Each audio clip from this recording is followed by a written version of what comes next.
Pemirsa, jumpa lagi bersama saya, Sahrul PS, di acara Saburai Menyapa. Kali ini kita kedatangan seorang tamu, pendiri NII Crisis Center. Beliau adalah Ken Setiawan. Apa kabar, Mas? Kabar baik, Pak. Alhamdulillah. Alhamdulillah. Ini terima kasih nih, Mas ya, Ken, atas kunjungannya ke Saburai TV nih. Siap, sama-sama. Nah, ini gimana Mas Ken tentang NII? Ya. Apa itu disebut kok NII ya? Ya, NII Crisis Center ini adalah sebuah organisasi yang isinya kami semuanya para mantan NII. Kalau dalam sejarah NII itu dikenal DITI, Darul Islam Tentara Islam Indonesia, yang dulu diproklamirkan oleh Sekarmaji Marijan Kartosoewiryo. 1949. Jadi gerakan pemberontakan yang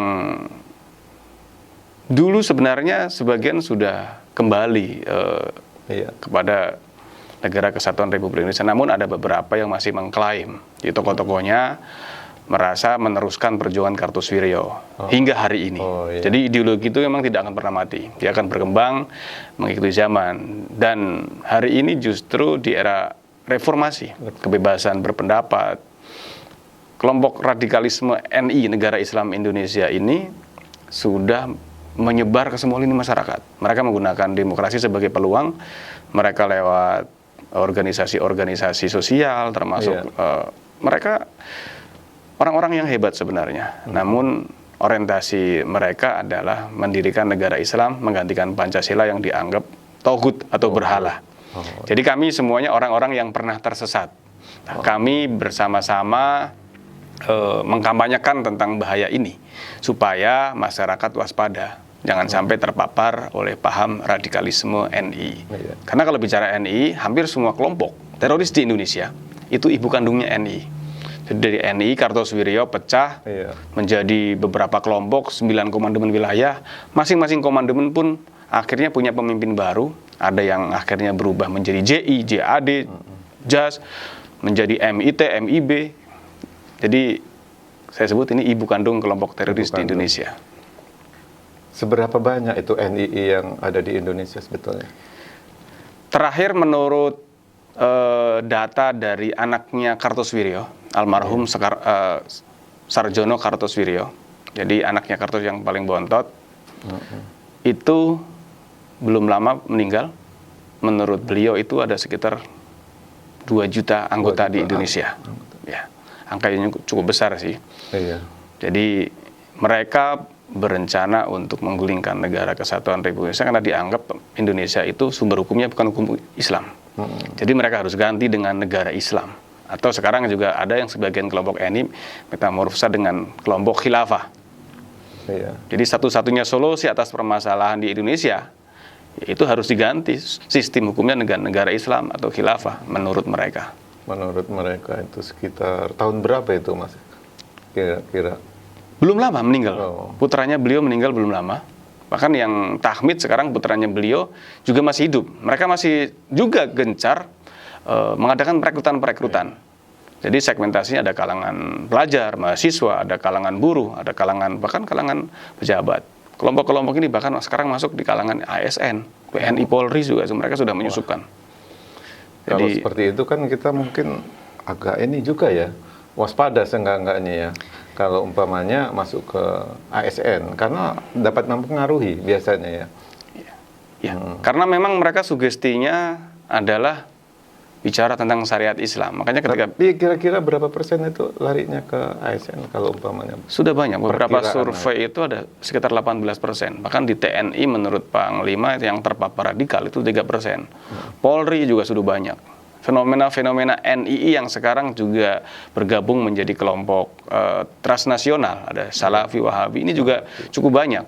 Fenomena-fenomena cinta sunnah, kelihatannya mereka rajin ibadah, tapi mudah sekali menghakimi kelompok yang berbeda, mudah menyalahkan, anti kebinekaan, pokoknya yang benar saya, yang lain salah. Ya, termasuk saya dulu juga menjadi panitia hari kiamat. Karena saya merasa yang paling benar, yang lain salah. Semua masuk neraka, yang masuk surga hanya saya dan kawan-kawan.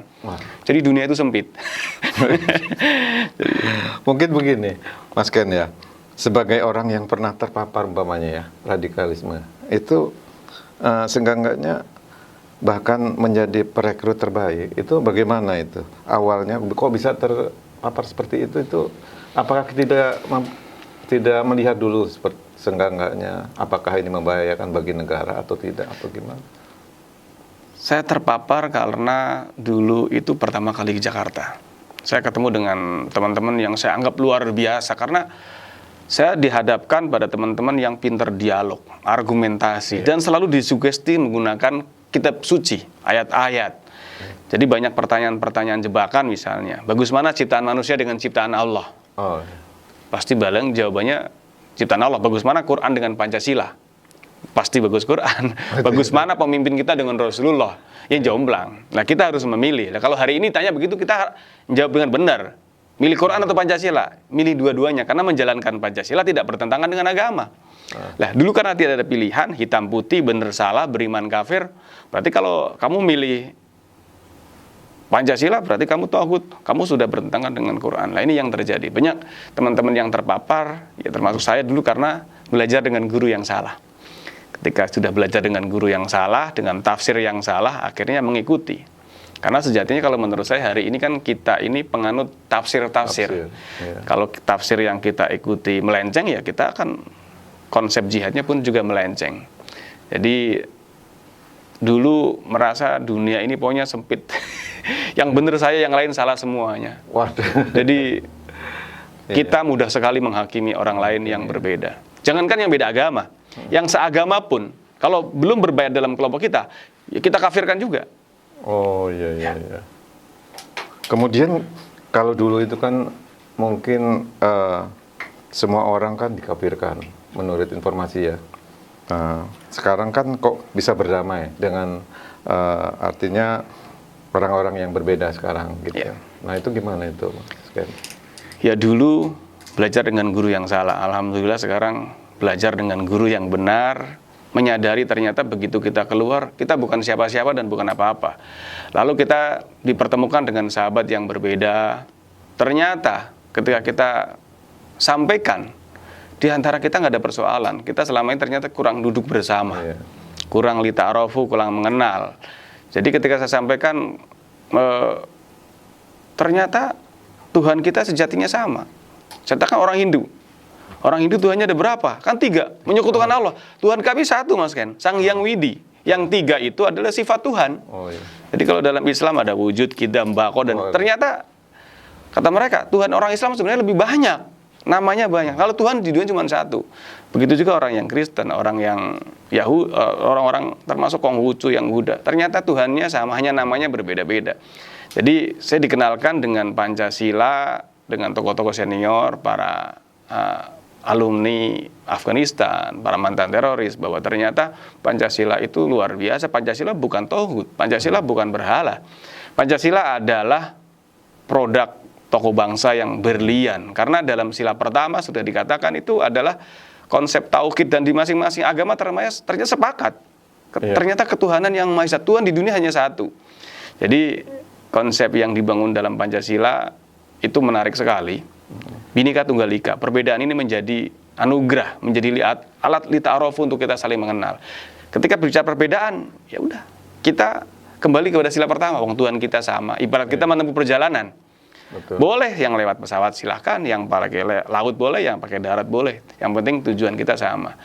Dalam hal ini terkait perbedaan, ya memang dalam beragama, itu kan kalau bahasa Jawa ageman, metode atau cara. Jadi ya silakan dengan cara masing-masing, karena memang syariat tiap agama itu berbeda-beda. Dari agama satu ke agama yang lain, jeda waktunya bukan hanya ratusan tahun, tapi ribuan tahun.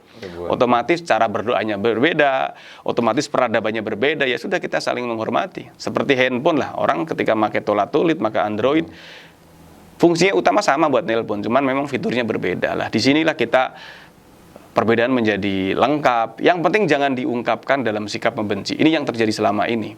Adanya perbedaan, saling menyalahkan, mengkafirkan teman-teman yang berbeda, ini yang tidak boleh. Jadi ketika keluar, ternyata hidup ini indah. Untuk menjadi pelangi, nggak bisa cuma satu warna. Harus berwarna-warni, beriringan bersama, maka akan indah seperti pelangi. Nah, itulah. Sehingga konsep sila pertama ketika kita sudah berdamai dengan diri kita, menyadari, oh ternyata kita saja bukan siapa-siapa dan bukan apa-apa. Ya akhirnya kita bisa berdamai dengan orang lain. Jadi nggak usah mikirin negara dulu.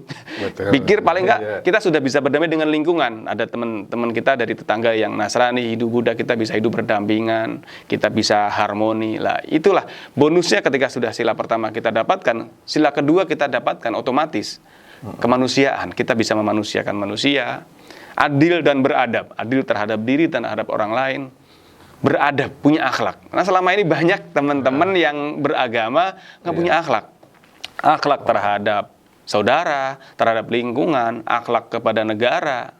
Ini banyak yang ahli agama katanya tapi merongrong negara, mau memberontak kepada negara, alasan negara ini tadi tidak berkonsep hukum Allah, harus diganti dengan negara. Jadi otomatis sila kedua pun tidak kita dapat. Kalau sila pertama tidak kita dapatkan, tidak kita pahami, pasti akan menyalahkan teman, menyalahkan orang lain, menyalahkan negara. Tapi kalau sudah didapatkan, pasti akan berdamai dengan diri, kita bisa memanusiakan manusia dan akhlak. Lalu sila ketiga bonusnya, kita bisa bersatu, persatuan Indonesia. Kalau sudah bersatu, ada masalah, sila keempat, musyawarah mufakat.